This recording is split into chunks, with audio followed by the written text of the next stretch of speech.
tardes, les agradezco que hayan venido. Nuestro ponente es el doctor Luis Quintana Robles, él es licenciado en Física de la Facultad de Ciencias, también hizo la maestría aquí y pues realizó su doctorado en aspectos sismológicos en la Universidad de París. Él es actualmente investigador nacional y investigador del Instituto de Geofísica del Departamento de Sismología. Además, el doctor Quintanar ha sido por casi 25 años profesor del Departamento de Física en la carrera de Física y en la de Ciencias de la Tierra. Él se dedica al tema de la génesis de sismos mediante análisis tomográfico de la fuente sísmica y además es particularmente relevante su plática porque él es el actual responsable de la red sísmica del Valle de México. Entonces, si alguien sabe sobre los sismos que están ocurriendo en el Valle de México, pues es sin duda el doctor Luis Quintanar. Entonces, al terminar su presentación, pasaremos a preguntas. Gracias, doctor.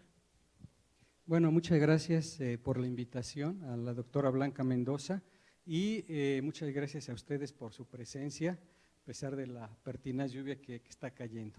Bueno, yo voy a enfocarme a ver aspectos generales de, como dice aquí, los sismos en México, en afán de tratar de comprenderlos de una manera más cabal. Si alguien cree tener una pregunta muy pequeña, puede levantar la mano y me la hace a reserva de que al final podamos abordar con mayor profundidad los detalles de sus cuestionamientos. Bueno, entonces, para empezar, vamos a entender, para fijar términos, qué es un sismo. Un sismo no es otra cosa que una ruptura que ocurre al interior de la Tierra. Esa ruptura al interior de la Tierra la pueden ustedes asemejar a el hecho de tirar una piedra en un estanque. Al tirar una piedra en un estanque, ¿qué es lo que observan? Lo que observan es que a partir del lugar donde cayó la piedra empiezan a generarse ondas en el agua que se propagan y se van alejando del lugar donde cayó la piedra. En el caso de los sismos, imagínense que el lugar donde ocurre la ruptura es el lugar donde cae la piedra. A partir de esa ruptura se empiezan a generar ondas, como aquí puede verse, ondas tridimensionales, que se van a propagar en todas dimensiones. Y en realidad lo que nosotros vemos o lo que nosotros sentimos cuando decimos que está temblando no es otra cosa que el paso de esas ondas sísmicas por el lugar donde nos encontramos. Dos términos nada más: el lugar donde ocurre la ruptura se le denomina foco del sismo y la proyección de ese punto en la superficie de la Tierra es lo que se denomina epicentro. Entonces, cuando dicen que la región epicentral es el estado de Puebla, el estado de Morelos, no quiere decir que la ruptura se originó en la superficie, sino que a cierta profundidad. Bueno, como les decía, tenemos que pensar los sismos como el lugar donde cae la piedra y lo que nosotros sentimos son el paso de las ondas sísmicas. En estas dos animaciones que les voy a presentar se ejemplifica muy bien eso. Por ejemplo, para el caso de un sismo en la zona de Guerrero, imagínense que las ondas es lo que nosotros estamos sintiendo, es como el lugar donde cayó la piedra. Lo mismo, por ejemplo, si queremos ir a la región de Oaxaca, también podemos… Ok. También podemos imaginar justamente como el epicentro, el lugar donde se originan las ondas, y el lugar donde nosotros nos encontremos, según la distancia, lo sentimos más o menos intenso, más o menos tardío, dependiendo justamente de esa distancia. Bueno,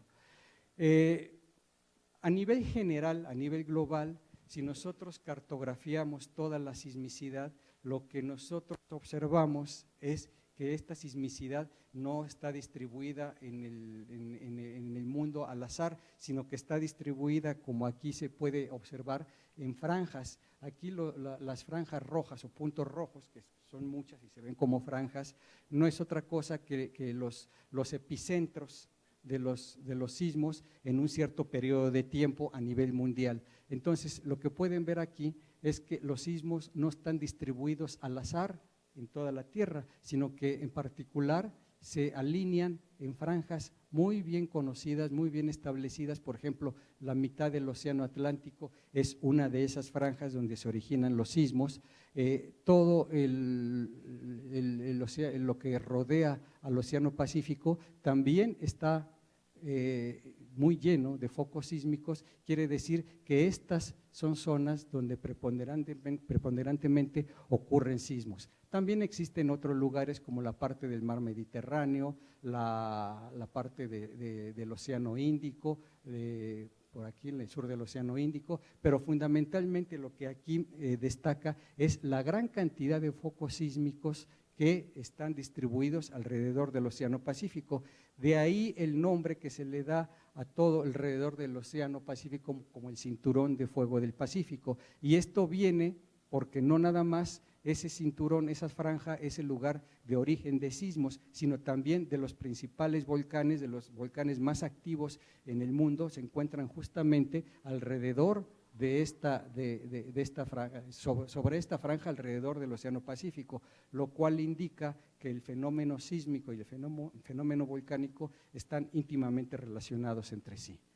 Bien, entonces estas son las placas o placas tectónicas en donde que se han cartografiado en la Tierra, y en los bordes de estas placas es donde está cartografiada justamente la sismicidad que les acabo de mostrar en la diapositiva anterior. Aquí pueden ver que, por ejemplo, todo alrededor del Océano Pacífico está limitando lo que se llama la placa del Pacífico, y es en los bordes de esta placa donde ocurre la sismicidad. Aquí, por ejemplo, también podemos ver a la mitad del Océano Atlántico hay un borde de placas tectónicas. Entonces, estas placas tectónicas, sus límites están definiendo justamente el lugar de ocurrencia de los sismos a nivel mundial.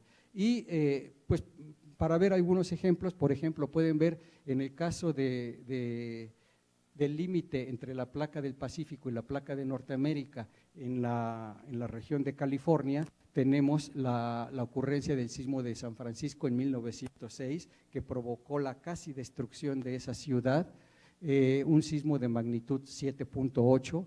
Por ejemplo, también el caso ya conocido de México en 1985, que ocurrió este sismo en los bordes de la placa pequeña placa de Cocos, que está aquí marcada con un tono azul, y la placa de Norteamérica. Ese es otro ejemplo de un sismo ocurrido en una zona de frontera de placas. El ya famoso sismo de Sumatra, famoso por el tsunami que produjo miles de víctimas en toda la zona del Océano Índico, ocurrió también justamente entre los límites de las placas australiana y la placa filipina. También tenemos particularmente Chile es el país donde se han sentido con mayor fuerza los sismos, es donde han ocurrido los sismos de mayor magnitud que se han registrado. Uno de ellos es el sismo de 2010 en el mes de febrero, con una magnitud de 8.8, y que ocurrió justamente en el borde de la placa de Nazca y la placa de Sudamérica. Y sin olvidar, por supuesto, el sismo más grande que se ha registrado en toda la historia sísmica de la humanidad, es el sismo que ocurrió en mayo de 1960 en la zona de Valdivia, un sismo de magnitud 9.5. No ha habido desde este sismo otro sismo registrado, por supuesto, que haya tenido una magnitud mayor a la que tuvo este sismo. Tenemos también el caso del sismo de Haití, que todos sabemos que provocó enormes daños y pérdida de vidas en la ciudad de Puerto Príncipe. Este sismo ocurrió en el límite entre la placa del Caribe y la placa de Norteamérica. Y finalmente el sismo de Japón, el famoso sismo que produjo el problema de la planta nuclear de Fukushima, por el tsunami que produjo.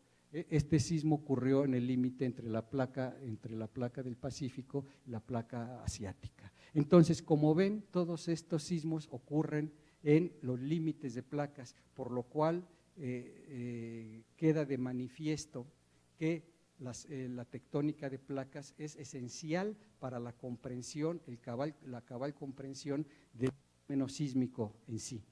Bien, ¿qué pasa en el caso de México? En el caso de México nosotros tenemos también algunas placas tectónicas que están interaccionando, como ya les dije hace rato, la placa de Cocos, una pequeña placa que denominamos placa de Rivera, ambas están subduciendo, es decir, se están metiendo por abajo de la placa de Norteamérica. Aquí tenemos la placa del Caribe.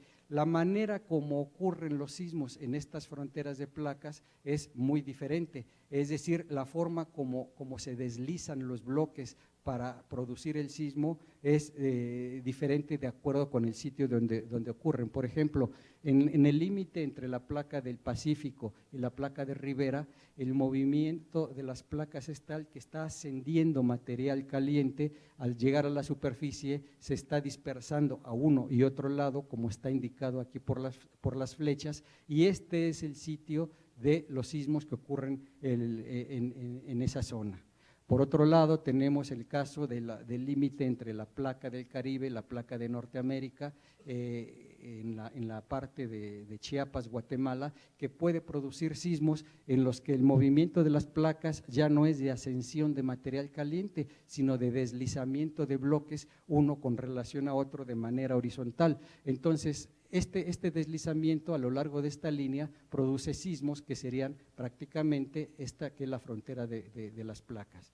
Y también tenemos la mayor parte de los sismos más fuertes sentidos en el país son los llamados sismos asociados a la subducción de una placa oceánica por abajo de una placa continental, como es el caso de lo que ocurre en la placa de Cocos, que se sumerge por abajo de la placa del Caribe y que se esquematiza ese mecanismo aquí en esta imagen, en donde tenemos una placa oceánica que al llegar y chocar con el continente se mete por abajo de ella y continúa su movimiento. Entonces, este es el lugar de los sismos que ocurren en la costa del Pacífico mexicano, y como ya les dije, asociado a él está el fenómeno de vulcanismo. El material al llegar a cierta profundidad se vuelve a fundir y entonces asciende como magma en forma de fenómenos volcánicos. Entonces, en México también tenemos diferentes maneras como ocurren los sismos, nosotros les llamamos diferentes mecanismos de sismos y todos asociados a las fronteras entre placas tectónicas. Y bueno, en esta imagen se muestra qué es lo que sucede en el caso de la subducción, que es lo que más nos afecta en México. Lo que sucede es que cuando no está temblando, la placa oceánica se está deslizando por abajo de la placa continental. Esta parte está siendo atorada por el fenómeno de fricción, lo que provoca una flexión hacia arriba de la placa que está arriba, que en este caso sería la placa continental. Imagínense que yo deslizo dos bloques y el movimiento entre ellos, la fricción hace que uno de ellos se abombe. Entonces, cuando ocurre la ruptura, de repente hay un deslizamiento. Ese deslizamiento hace que se produzca el fenómeno contrario en la placa continental, es decir, que haya una subsidencia y después una extensión de los materiales, lo cual da lugar a sismos con diferente tipo de mecanismos, pero todo se debió justamente al movimiento continuo de subducción de la placa oceánica por abajo de la placa continental. Bien, ¿cómo son esos mecanismos de subducción a lo largo de la costa del Pacífico mexicano? Resulta que la manera como está metiéndose la placa oceánica por abajo de la placa continental no es siguiendo un ángulo constante. Va a variar ese ángulo, depende del lugar donde nos encontremos. Fundamentalmente también va a variar debido a la velocidad con la que está subduciendo la placa oceánica por abajo de la placa continental. Por ejemplo, tenemos que en el caso de Jalisco, este es el aspecto que tendría la placa oceánica por abajo de la placa continental, subduciendo a un ángulo dado, muy diferente de lo que sucede, por ejemplo, en el caso de Guerrero, en donde la placa oceánica al subducir se flexiona y se vuelve casi horizontal, hasta llegar a un punto muy cerca del eje neovolcánico en donde intempestivamente vuelve a inclinarse hacia el interior de la Tierra. Otro ángulo de subducción que podemos observar muy diferente es lo que sucede en Oaxaca, donde existe más o menos un ángulo constante, estamos hablando de 20-30 grados, en donde la placa oceánica se está metiendo por abajo de la placa continental con este ángulo. Y finalmente, por ejemplo, el caso de Chiapas. En el caso de Chiapas tenemos los ángulos de subducción mayores que tenemos en México. Aquí tenemos ángulos de subducción del orden de los 45-50 grados. Entonces, como ven, la manera como se introduce la placa oceánica por abajo de la placa continental se debe al mismo mecanismo. Sin embargo, debido a las velocidades de subducción diferentes, el ángulo con el cual se introduce también es diferente.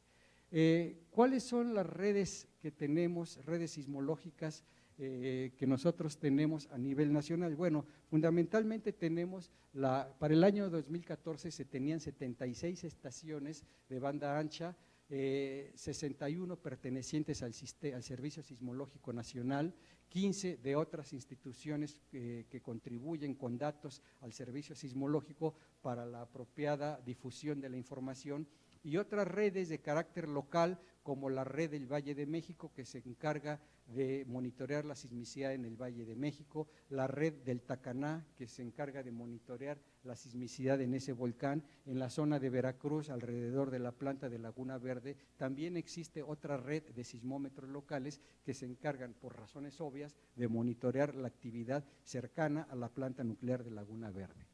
Bien, esta es una imagen de qué tanto tiembla en nuestro país. Podemos ver que desde el año de 1974 tenemos una gran cantidad de sismos de magnitud mayor a 4, por supuesto que existen muchos más de magnitudes menores, y fundamentalmente lo que aquí hay que ver es que esta sismicidad está confinada básicamente a la zona sur del Pacífico mexicano, es decir, a la frontera entre la placa de Cocos y la placa de Norteamérica, pero también existe otra sismicidad muy numerosa asociada a la frontera entre la placa del Pacífico y la placa de Norteamérica, en la que el movimiento entre estas dos placas es básicamente de corrimiento lateral, y lo cual produce toda la sismicidad que nosotros detectamos en el Golfo de California. Esta frontera de placas continúa hacia el norte, se introduce en Estados Unidos, ahí cambia de nombre, se le llama Falla de San Andrés, pero es básicamente lo mismo, es la frontera entre dos placas tectónicas. Bien, ahora bien, ¿cómo son los sismos? ¿Cómo podemos caracterizar a los sismos en general?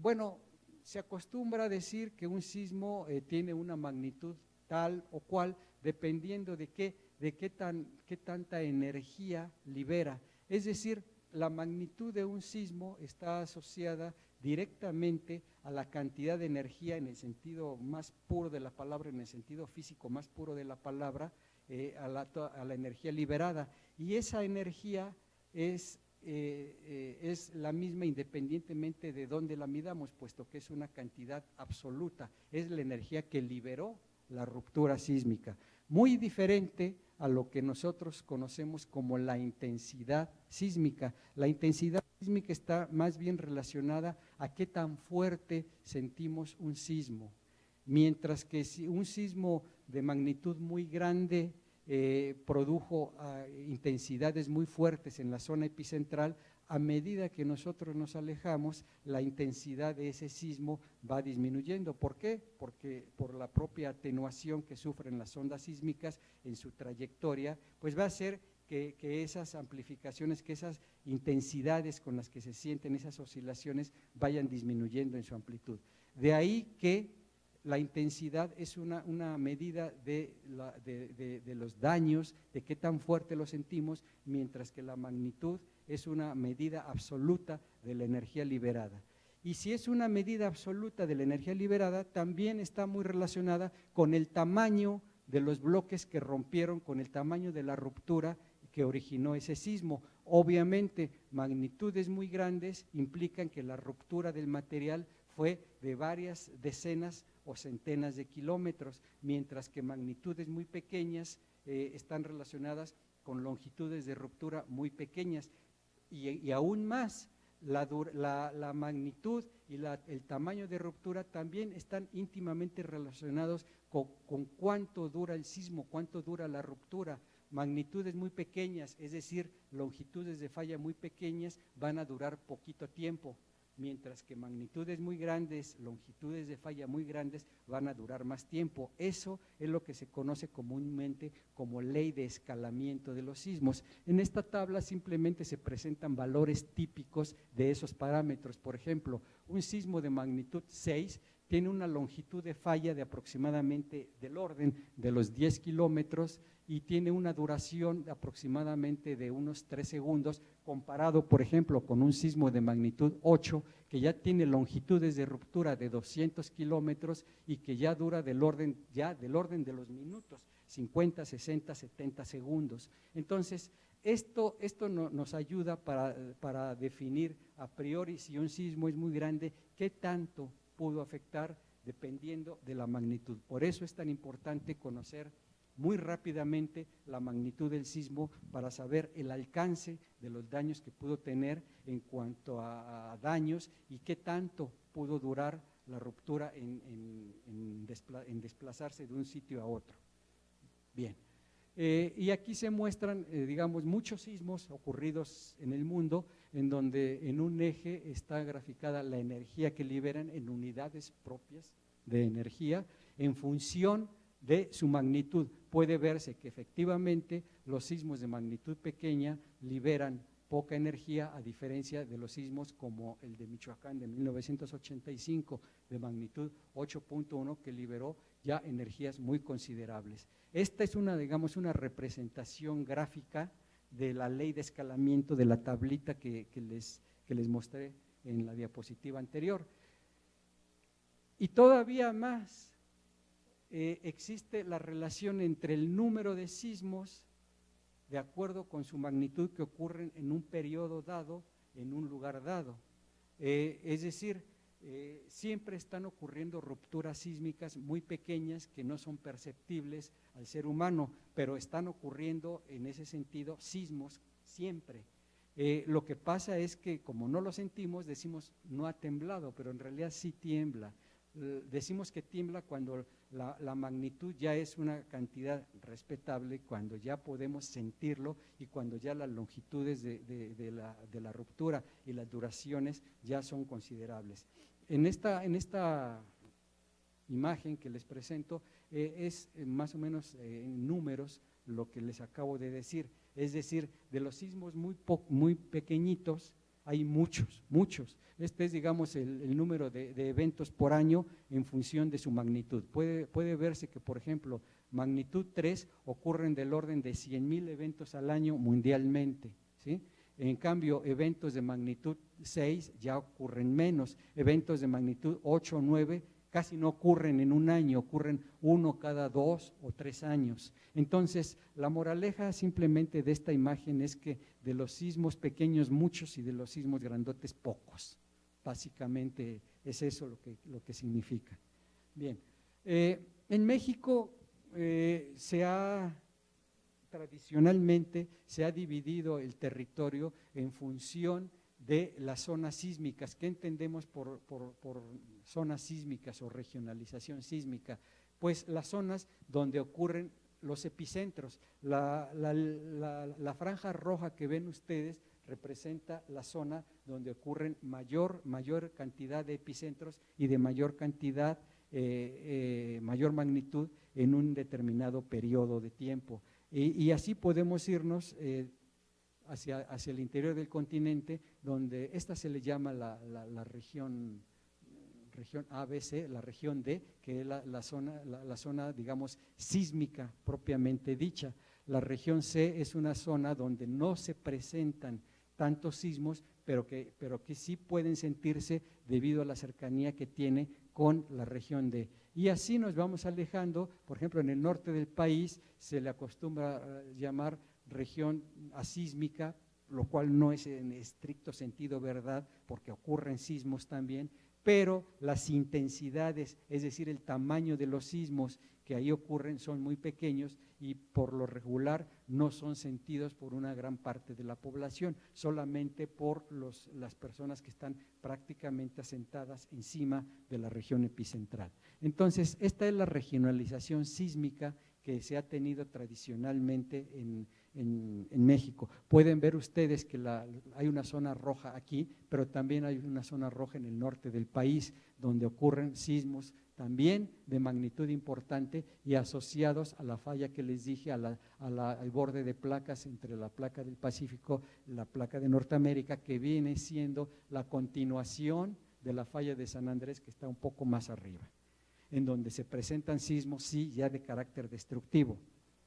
Bien, estas son podría decirse las zonas de ruptura de los sismos más grandes ocurridos en México durante el siglo XX. Aquí puede verse que la mayor zona de ruptura, la que tiene un mayor tamaño, ocurrió en las costas de Jalisco en el año de 1932. Es aquí donde ha ocurrido uno de los mayores, antes decía el único sismo más grande que ha habido, ahora ya no lo puedo decir, porque ya ocurrió otro el 7 de septiembre. Aquí había ocurrido un sismo de magnitud 8.2 en el año de 1932. No se había presentado desde ese entonces un sismo de una magnitud similar o superior, hasta que llegó el 7 de septiembre, en donde ocurrió un sismo en esta parte con una magnitud igual a la ocurrida en el año de 1932 en las costas de Jalisco. Y así podemos ir recorriendo toda la costa del Pacífico. Lo que se muestra aquí son las zonas de ruptura y el año donde ocurrieron. Por ejemplo, aquí está la zona del sismo del 19 de septiembre de 1985, del primero de ellos, aquí en la zona de ruptura del 21 de septiembre de 1985. Por ejemplo, aquí esta zona azul es la zona de ruptura del sismo de 1957, famoso por llamarse el sismo que tiró el Ángel de la Independencia.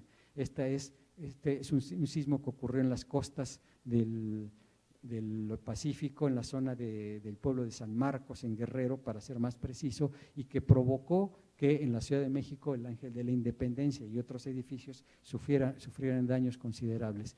Y de esa manera podemos irnos yendo a lo largo de toda la costa del Pacífico. ¿Qué es lo que ven ustedes aquí? Que hay algunas zonas donde no ha habido, donde no está lleno, digamos, con áreas de ruptura. Una de ellas, la más prominente, es esta que está entre Acapulco y la zona de Zihuatanejo, que es el llamado gap sísmico o brecha sísmica de Guerrero, en donde desde el año de 1911 no ha ocurrido un sismo importante. Acá tenemos otra zona donde no se tenía conocimiento de sismo importante. Aquí está a debate si el sismo que ocurrió el 7 de septiembre, cuyo epicentro está más o menos aquí, ha llenado o ha liberado los esfuerzos acumulados aquí, dada la gran cantidad de réplicas que ha tenido. En el estricto sentido de la palabra, no, porque lo que aquí estoy mostrando son sismos asociados a la subducción de una placa con relación a otra. El sismo del 7 de septiembre ocurrió dentro de la placa, no en el límite entre las dos placas. Entonces, por eso no se dibuja aquí esa mancha del sismo del 7 de septiembre. Bueno, esta es la misma imagen, nada más quiero comentarles lo que ha ocurrido. Este mapa fue presentado en el año de 1999, en donde se veía que existían algunas zonas donde no había ocurrido un sismo, algunos gaps sísmicos, y lo que nosotros vemos es que se postulaba el famoso gap de Michoacán antes de 1985, donde no había ocurrido un sismo y donde ocurrieron en septiembre de ese año. También se postulaba la existencia de un gap en la zona de Ometepec, en donde no se habían presentado sismos mayores, que en el 2012 ocurrieron sismos en esa zona importantes. Y la más importante es el famoso gap de Tehuantepec, donde se pensaba que era un gap completamente asísmico, donde no podía ocurrir ningún sismo porque no se había observado en varias decenas de años. Entonces, digamos, para que vean que lo que dice la ciencia puede cambiar de un momento a otro dependiendo de lo que ocurra, de lo que la naturaleza dicte, ¿no? En este sentido. Bien, aquí lo que puede verse es cuáles son las principales áreas de ruptura, la de 1995, la de 1985, que llenó este gap junto con el sismo de 1979. Este sismo es también famoso porque se le llama el sismo de la Ibero, porque tiró la Universidad Iberoamericana cuando ésta estaba ubicada en la campestre Churubusco. Y persiste aquí la zona del gap de Tehuantepec todavía, con la salvedad de ese sismo que les acabo de decir. Bien, en el siglo XXI, ¿cuáles son los sismos más importantes que han ocurrido? Pues tenemos fundamentalmente un sismo que ocurrió frente a las costas de Colima, el llamado sismo de Tecomán, el 21 de enero del año 2003. Tenemos otro sismo importante que ocurrió en abril del 2014, el 18 de abril, que llenó parcialmente el gap de Guerrero, pero no todo, el sismo conocido como sismo de Papanoa en Guerrero por la cercanía a ese lugar. Y así podemos ver los sismos más importantes que han ocurrido en el siglo XXI, sin olvidar, por supuesto, los dos últimos que tuvimos el mes pasado, que es el sismo de magnitud 8.2, el 7 de septiembre, cuyo epicentro está aquí, donde estoy, digamos, es el extremo de esta línea, y el sismo del pasado 19 de septiembre en la zona de Morelos, Puebla. Coincidentalmente, pues ocurrió otro 19 de septiembre, 32 años después, pura coincidencia, no tiene nada que ver, no hay ninguna relación en que septiembre sea el mes de los sismos, ni nada por el estilo, ¿sí? Bueno, entonces, yéndonos un poco a analizar qué es lo que pasa en la brecha de Guerrero o el gap de Guerrero, aquí lo que podemos ver es que la placa de Cocos se sumerge por abajo de la placa continental a velocidades diferentes dependiendo del sitio en donde nos encontremos. Y la brecha de Guerrero, el gap de Guerrero, abarcaba básicamente de la zona de Acapulco a la zona de Zihuatanejo, hasta el año 2014, en que ocurrió el sismo de Papanoa. Aquí se muestran epicentros de sismos ocurridos en el pasado, el mayor de ellos, de magnitud 7.6, ocurrido en 1911, y por lo cual se piensa que este es un gap ya maduro, en el sentido de que ya puede romper fácilmente en caso de un evento que ocurra en esta zona. Podría tener una magnitud similar al sismo de 1985, con la salvedad de que este evento está mucho más cerca de la Ciudad de México que los sismos de 1985. En el caso de los sismos de 1985, la distancia epicentral a la Ciudad de México era del orden de los 350 kilómetros. Aquí ya sería de menos de 300 kilómetros. Entonces, con todos los efectos que esto podría acarrear a la Ciudad de México. Bien, debido a ello, desde hace muchos años se han estado implementando medidas, primero para estudiar los sismos, para saber qué parámetros geofísicos pueden cambiar y que nos pueden decir en un momento dado si va a ocurrir o no el sismo, pero también en un afán de prevención es como se concibió y diseñó la llamada alerta sísmica.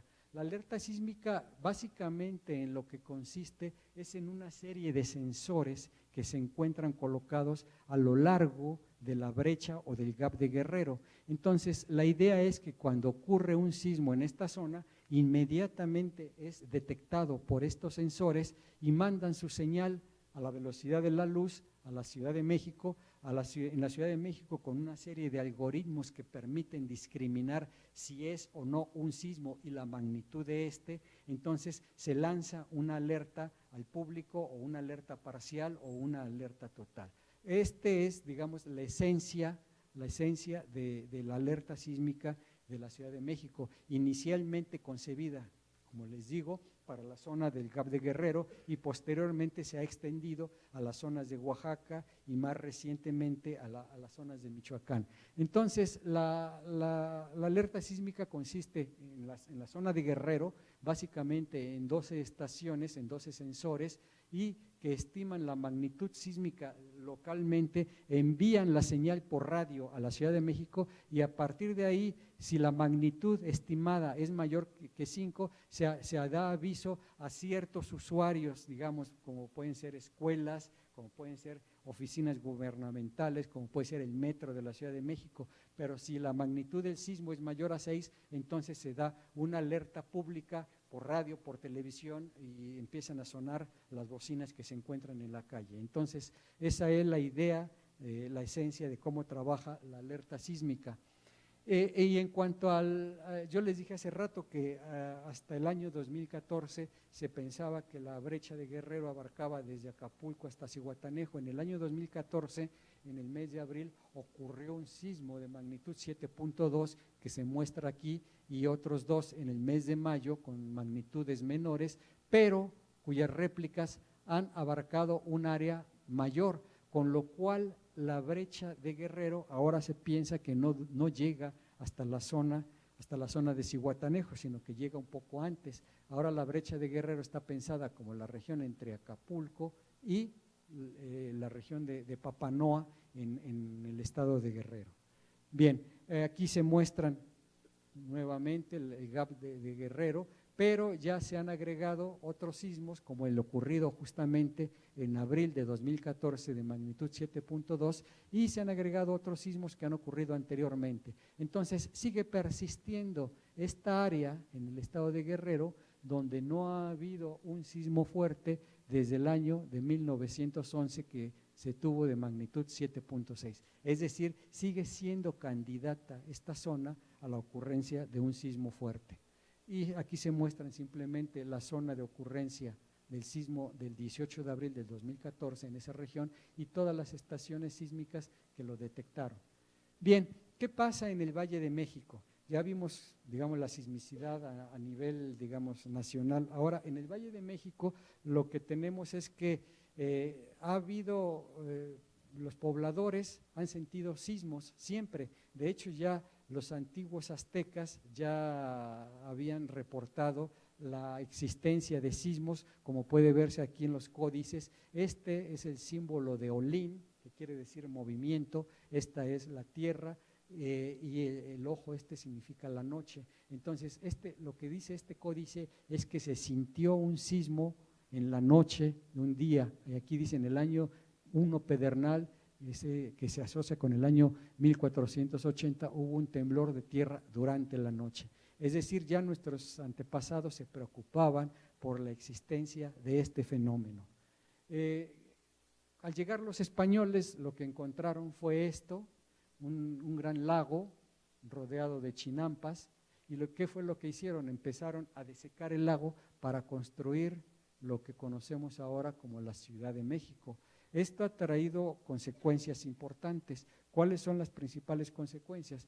Bueno, una de ellas es que el subsuelo de la Ciudad de México no es el mismo en cualquier lugar donde nos encontremos, sino que va a haber partes en donde el suelo sea más fangoso, menos consolidado que en otros, debido a la existencia de los restos del antiguo Gran Lago, que es lo que se dice aquí a grandes rasgos. O sea, el suelo en la Ciudad de México es diferente dependiendo del lugar donde nos encontremos.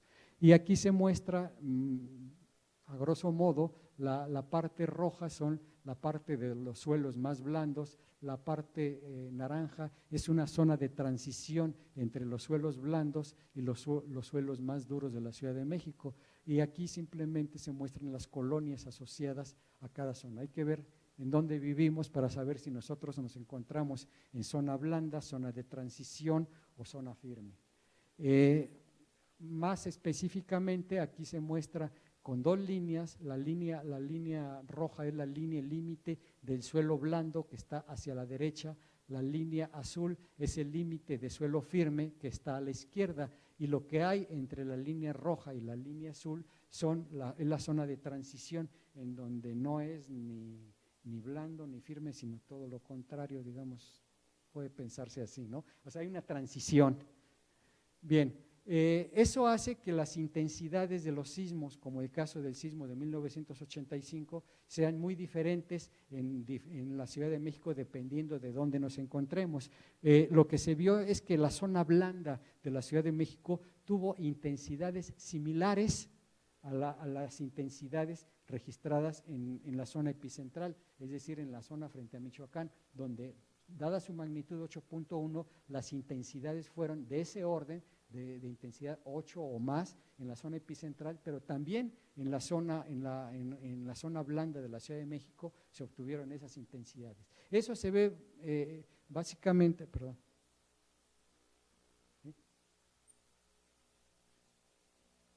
Bueno, ya se saltó una imagen en donde se muestran dos registros del sismo de 1985 en la Ciudad de México, cómo se vieron en diferentes partes. Por ejemplo, en la zona de la Secretaría de Comunicaciones y Transportes se vieron amplificaciones muy grandes, y en la zona de la Central de Abastos amplificaciones muy pequeñas para el mismo sismo, lo cual hace ver que dependiendo de donde nos encontremos, los daños pueden ser catastróficos o pueden ser prácticamente inexistentes.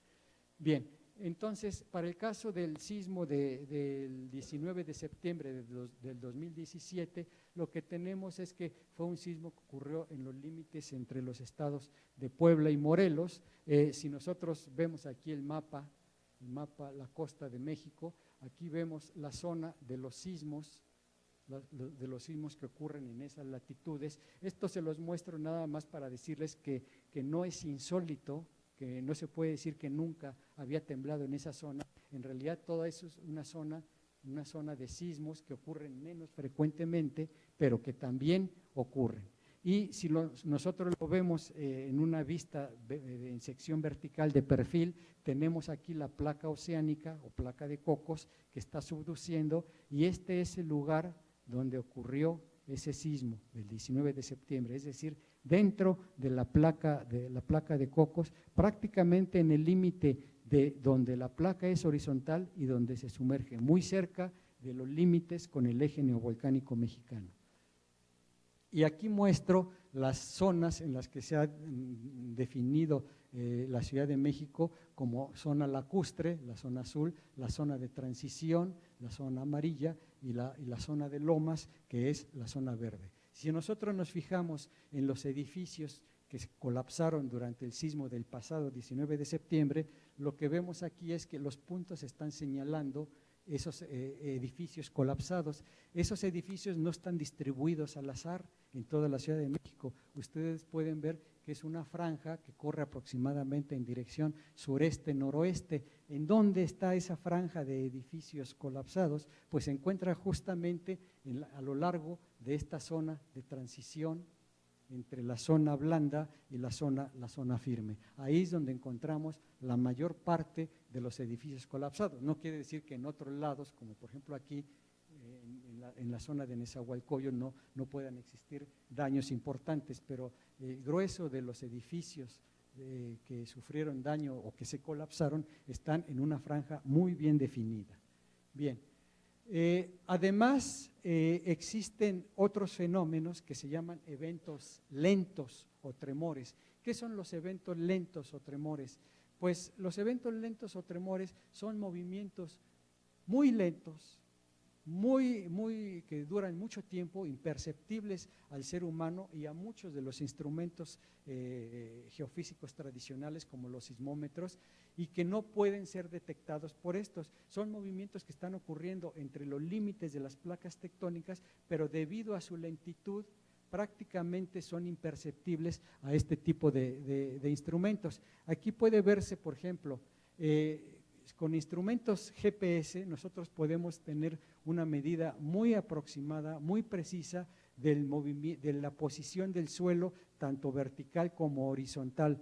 Debido a una red de estaciones GPS en la costa de Guerrero, se ha podido determinar que ha habido, estos son digamos la posición del suelo, cómo ha ido cambiando lentamente a lo largo de varios años, y de repente en un cierto lapso, que es del orden de meses, como puede verse aquí, hay una desaceleración en el movimiento, hay un cambio repentino en la dirección del movimiento del suelo en esos sitios. Aquí puede verse que ocurrió uno en el año 2012 en la zona de Guerrero y otro en el año 2006. Estos eventos en los que aparentemente hay un cambio repentino en la velocidad de desplazamiento de las placas es lo que se conoce como sismos lentos y están precedidos por algo que llamamos tremores no volcánicos. Tremores no volcánicos porque se asemejan a movimientos de fluidos que existen en los volcanes, pero en la zona de Guerrero, como no hay volcanes, lo que se detecta son cosas similares o muy similares a como si hubiera movimiento de fluidos, por eso se les llama tremores no volcánicos. Entonces, en el año 2002 y en el 2006 hubo esos movimientos, esos sismos que se llaman lentos o silenciosos. Entonces, ahora está a debate el decir si en la zona de Guerrero, en el Gap de Guerrero, pues esa energía que está siendo acumulada se está liberando en forma de esos eventos lentos o no, o viceversa, que esos eventos lentos puedan preceder a la ocurrencia de un sismo fuerte, clásico, como lo conocemos, un temblor típico. Entonces, actualmente está a debate de si la existencia o no de los tremores no volcánicos antecede o es posterior a la ocurrencia de un sismo importante.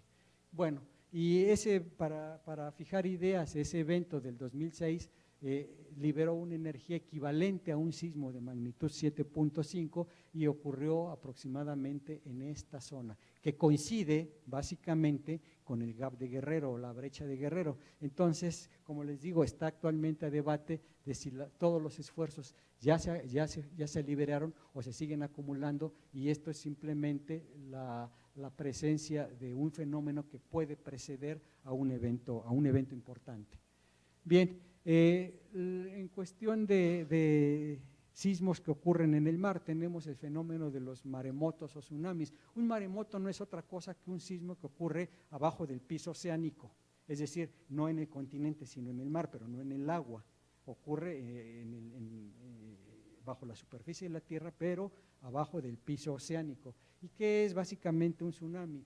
Un tsunami es provocado por el levantamiento repentino del piso oceánico provocado por una ruptura sísmica.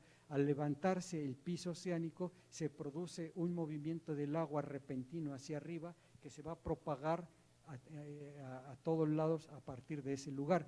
Ese movimiento de agua se propaga en forma de una ola que se le llama tsunami y que tiene velocidades en la zona donde se generó del orden de los 700 a 800 kilómetros por hora. Es decir, un tsunami viaja a la velocidad a la que viaja un avión en las zonas donde se originan. Sin embargo, al llegar cerca de las costas, debido a que la profundidad va disminuyendo, la velocidad de esta ola va disminuyendo hasta llegar a velocidades del orden de los 30 o 40 kilómetros por hora.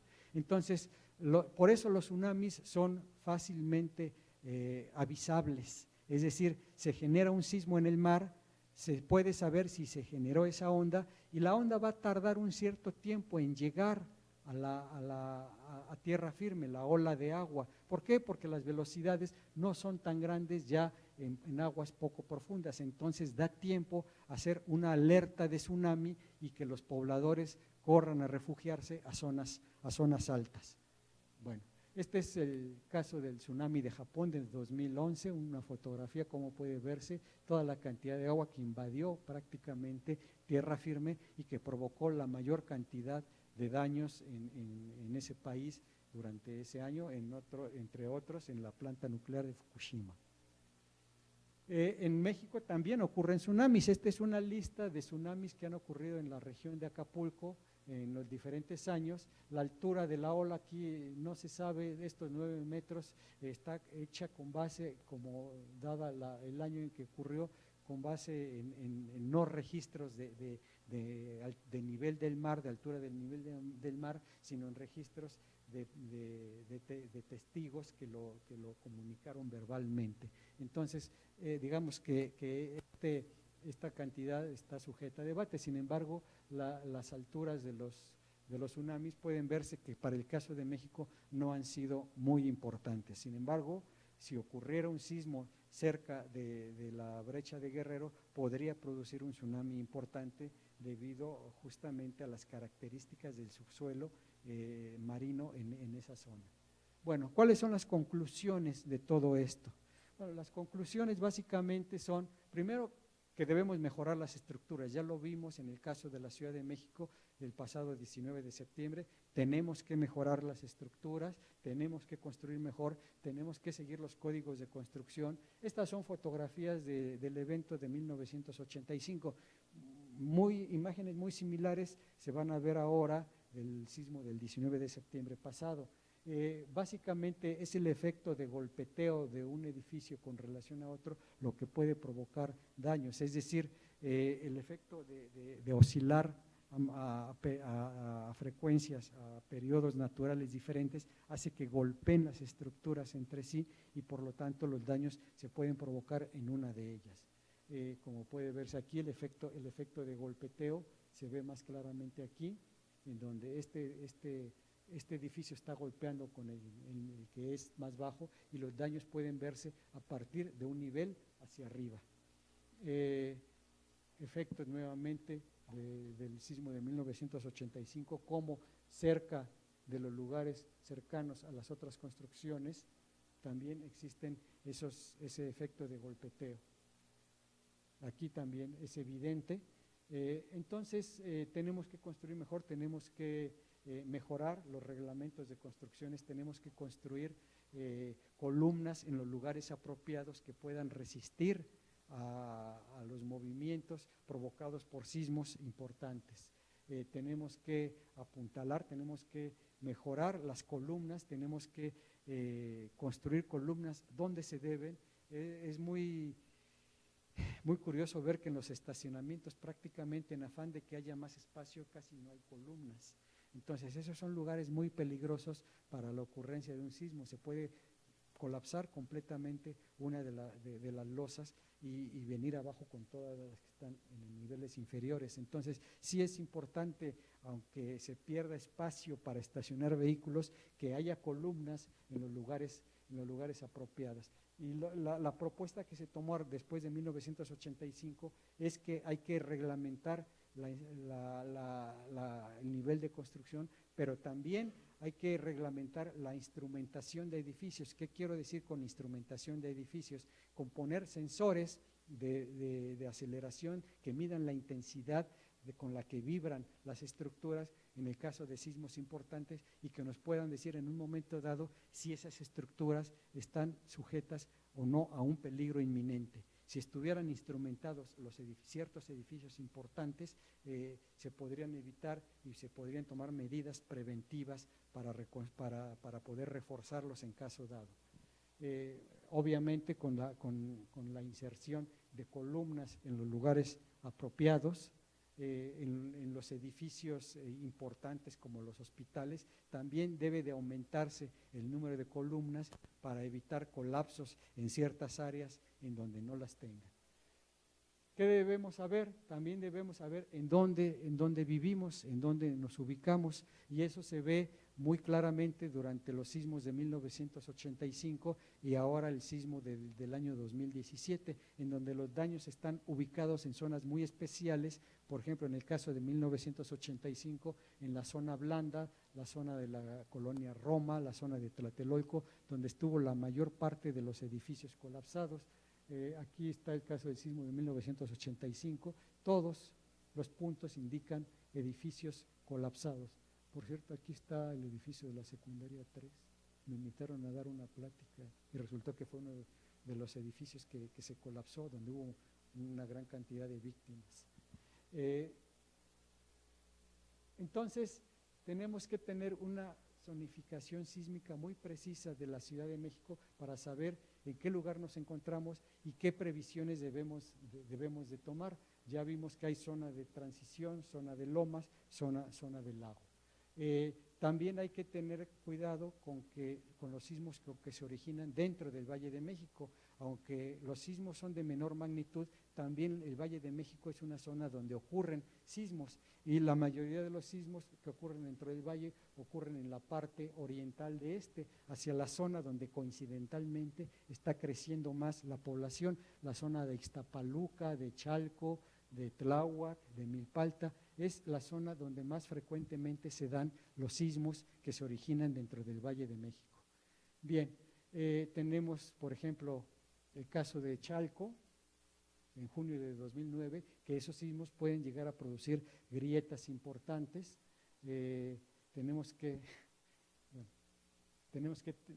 La idea es idealmente que haya letreros en la Ciudad de México como estos, que se diga usted está entrando a una zona sísmica de nivel 3, tenga cuidado. Bueno, y tercero, ¿cómo prepararnos para el caso de los sismos? Primero, ¿podemos predecir los sismos? Pues no, los sismos no pueden predecirse. Aquí hay una serie de sismos que han ocurrido, pero lamentablemente no sabemos cuándo ni en dónde ocurren los sismos. Entonces, la pregunta es, ¿qué podemos hacer? Pues lo que podemos hacer es estar preparados, es construir mejor, es reducir nuestra vulnerabilidad para el caso de sismos importantes. Como por ejemplo tenemos la alerta sísmica que nos permite conocer con antelación cuando un sismo viene de la región de la costa del Pacífico. ¿Cuándo será el próximo sismo? Pues no lo sabemos. ¿A quién se lo vamos a preguntar? Pues no sabemos a quién preguntárselo, ¿no? Entonces, ¿qué hacemos, no? ¿Nos quedamos parados, nos ponemos a rezar o mejor nos preparamos? Pues yo creo que la respuesta es obvia, ¿no? Nos tenemos que preparar, tenemos que construir mejor. Aquí hay el caso es un mercado sobre ruedas en la zona de Ciudad Nezahualcóyotl, donde si ocurriera un sismo, prácticamente no hay lugares, no hay sitios, no hay caminos de salida en los que pueda la población evacuar rápidamente. Entonces, aquí igual, un sismo y una zona vulnerable son la combinación perfecta para los desastres. Entonces, ¿cuál es la moraleja de toda esta plática? Pues que tenemos que estar preparados y tenemos que construir mejor. Entonces, pues no sé si tengan alguna pregunta.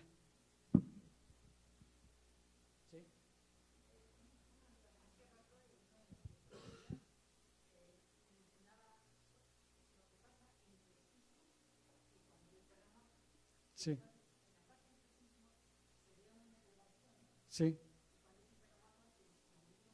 Sí.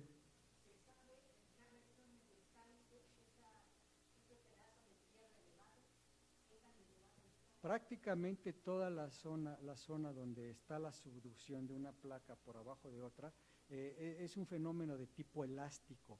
Cuando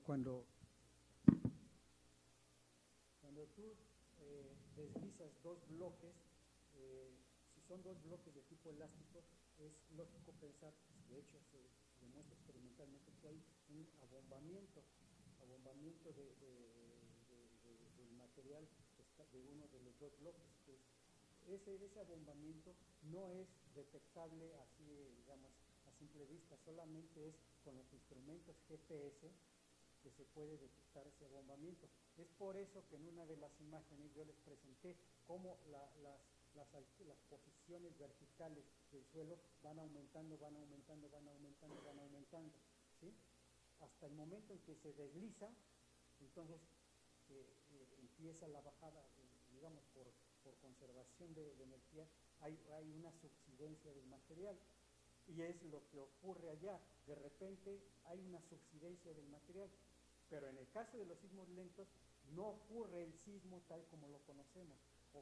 lo que ocurre es que el instrumento GPS lo que nos dice es que hay una subsidencia, no es perceptible. En el caso de los sismos se sabe que existen, pero porque lo estamos sintiendo. Y efectivamente, después de analizar en un sismo los instrumentos GPS, se ve que va subiendo y de repente hay un bajón en el nivel del suelo. ¿Sí? No sé si con eso contesto tu pregunta.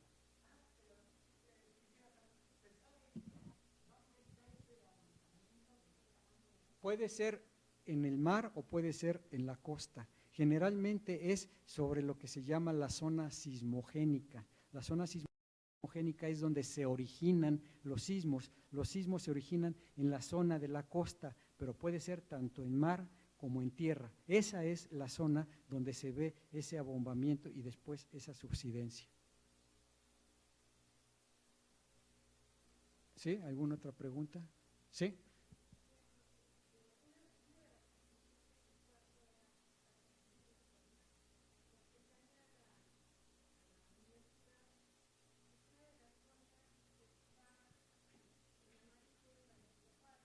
Sí.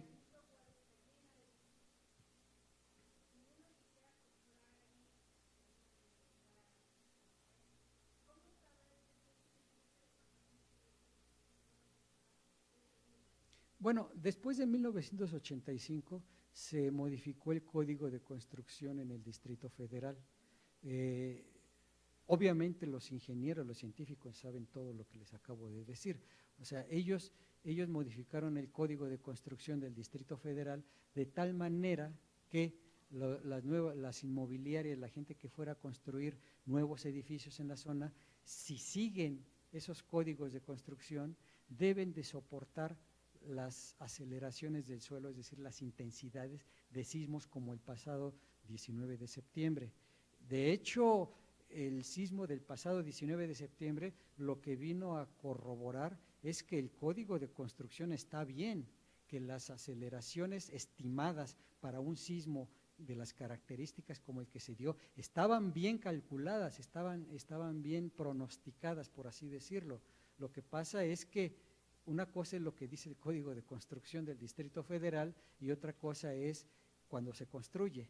Obviamente, lo que dice el Código de Construcción es que se debe de construir de tal manera que implica un gasto mayor de materiales, en reforzar estructuras, en reforzar columnas, en que haya esas famosas cruces, esas X en ciertos lugares de las construcciones. Si no las hay, si no las hacen, pues obviamente el sismo viene, las aceleraciones son las que se predecían, las que se esperaban, digamos, pero el edificio no estaba bien construido. Entonces, contestando concretamente a tu pregunta, ¿cómo saber? Pues lo importante es ahí llamar a un especialista, a un perito, requeriría los planos de construcción, los planos estructurales de la construcción de donde quieres comprar y que vea si esos planos estructurales cumplen con las condiciones del Código de Construcción vigente.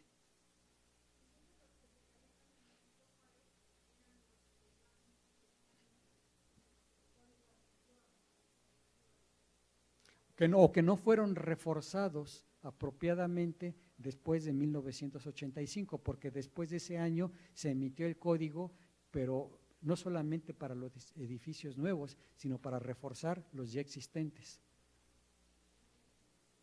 No.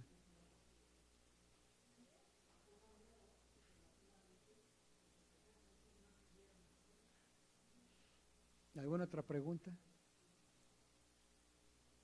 Sí.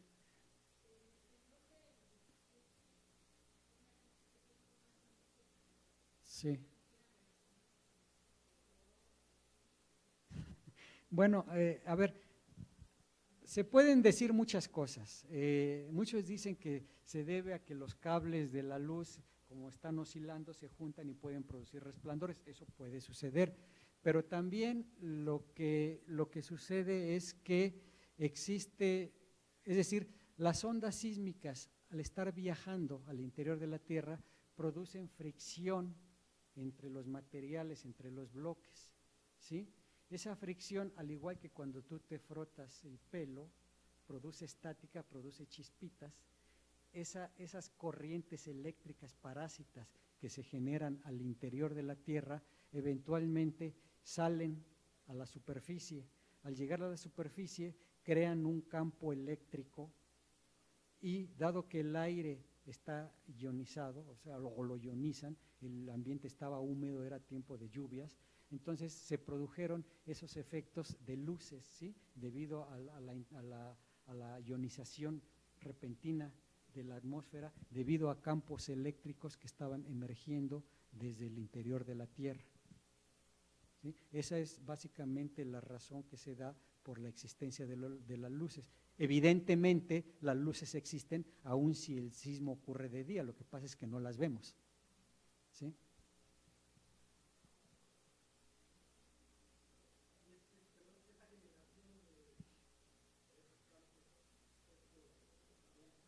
Así es, digamos, de manera simplificada, es por la fricción entre los materiales. Las ondas sísmicas están comprimiendo el material o extendiendo, frotando material y se producen campos eléctricos.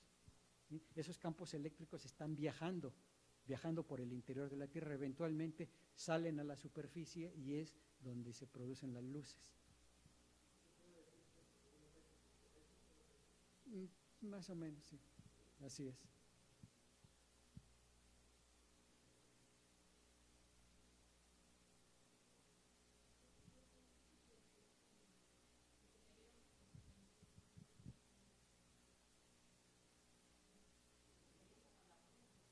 Bueno, pues es básicamente porque quedaron afectados, quedaron tocados en su estructura interna. Entonces, si hubo un desplome en el sentido literal de la palabra, que salieron de la posición de la plomada, entonces el centro de gravedad ya cayó fuera del lugar donde debía estar y eventualmente el peso los va a vencer y va a hacer que se desplomen, que se colapsen.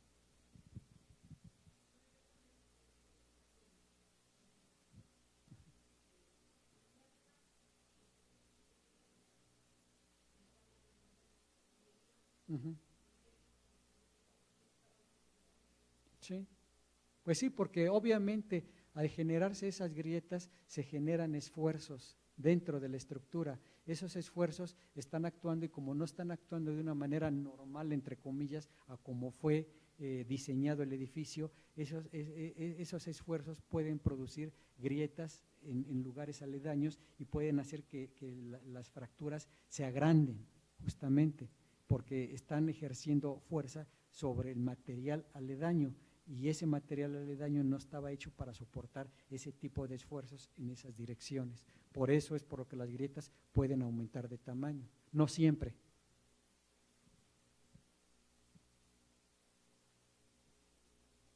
¿Más? ¿Sí? ¿Perdón? Básicamente con los sismos, cartografiando la posición de los focos de los sismos, se encuentra que se alinean básicamente sobre una tendencia que se asocia a la dirección de subducción de la placa. Entonces los sismos se alinean en una tendencia inclinada de donde es fácil deducir el ángulo con relación a la horizontal.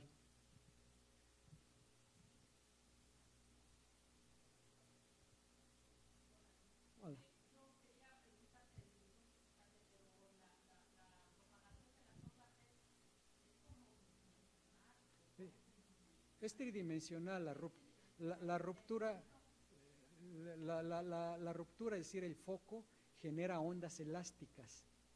¿Sí? Las ondas elásticas son tridimensionales, se propagan tanto vertical como horizontalmente. Es la razón por la cual no solamente se generan ondas compresionales, sino también ondas transversales, que tienen velocidades de propagación muy diferentes. Entonces, un registro sísmico es similar a un registro ondulatorio. Lo que pasa es que nosotros estamos acostumbrados a ver los registros de ondas como muy monocromáticos, siempre siguiendo la misma longitud de onda, la misma frecuencia, cosa que no sucede en un sismo. dado que los materiales son muy heterogéneos al interior de la Tierra. Entonces las ondas sísmicas sufren fenómenos de reflexión, refracción, y dado que son velocidades diferentes, ondas longitudinales o ondas transversales, pues entonces el registro sísmico se complica un poco, pero sigue siendo un movimiento oscilatorio. ¿Sí? Pero, y sí, las ondas son tridimensionales, se propagan en todas las dimensiones. Por eso no hay eso de que el movimiento fue trepidatorio o fue oscilatorio, es en 3 dimensiones. Que lo hayamos sentido más en una dirección se debe fundamentalmente a la cercanía del epicentro. Muy cerca del epicentro predominan los movimientos verticales, muy lejos del epicentro predominan los movimientos horizontales. Es por eso que el sismo de Chiapas del 7 de septiembre lo sentimos más como un movimiento de mecimiento horizontal, mientras que el sismo del 19 de septiembre, por su cercanía, yo creo que todos sintieron inmediatamente que como que les quitaban el piso, ¿no? Y hubo el bajón, ¿sí? Pero también, evidentemente, se sintió así y así, ¿sí?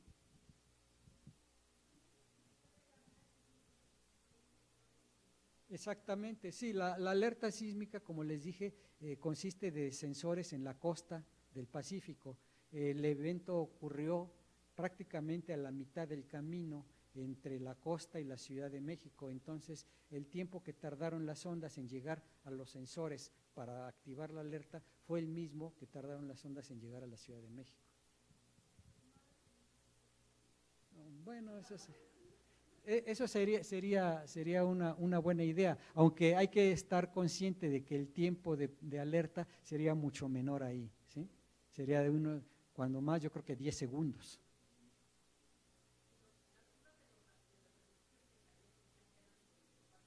Claro, eso también lo mencioné hace rato, que todos los edificios, según su altura, tienen una frecuencia natural de resonancia. Si resulta que las ondas sísmicas que se generan traen frecuencias dominantes similares, se produce el fenómeno de resonancia, y por eso los edificios que se cayeron son selectivos, además del lugar, de cierta altura, ¿sí?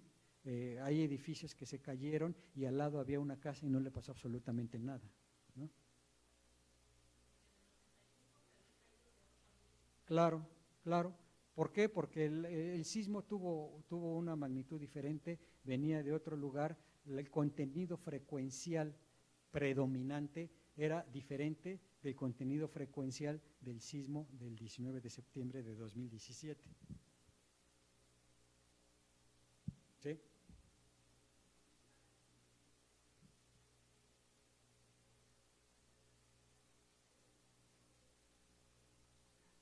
Exactamente, tienes toda la razón. No se los mencioné, es el tiempo de ruptura, el tiempo de la ruptura, porque no tiene que ver con el tiempo de duración del sismo, lo que nosotros sentimos. Por ejemplo, yo les dije que un sismo de magnitud 7, 8 tiene duraciones del orden de los 50, 60 segundos. No quiere decir que ustedes durante 50 o 60 segundos sienten el sismo y después ya no. O sea, es el tiempo que dura la ruptura en propagarse de un extremo a otro de los 200 kilómetros de falla que involucra, ¿sí? Las ondas se siguen generando y, como les dije hace rato, hay reflexiones, refracciones en las diferentes estructuras por ser material heterogéneo. Se sigue sintiendo durante varios minutos el sismo. Es por eso que no se maneja la duración del sismo como un parámetro medible. Siempre la prensa dice, ¿cuánto duró el sismo? Pues depende cuánto lo sintió usted. Para mí no duró, para usted a lo mejor duró 3 minutos, ¿no?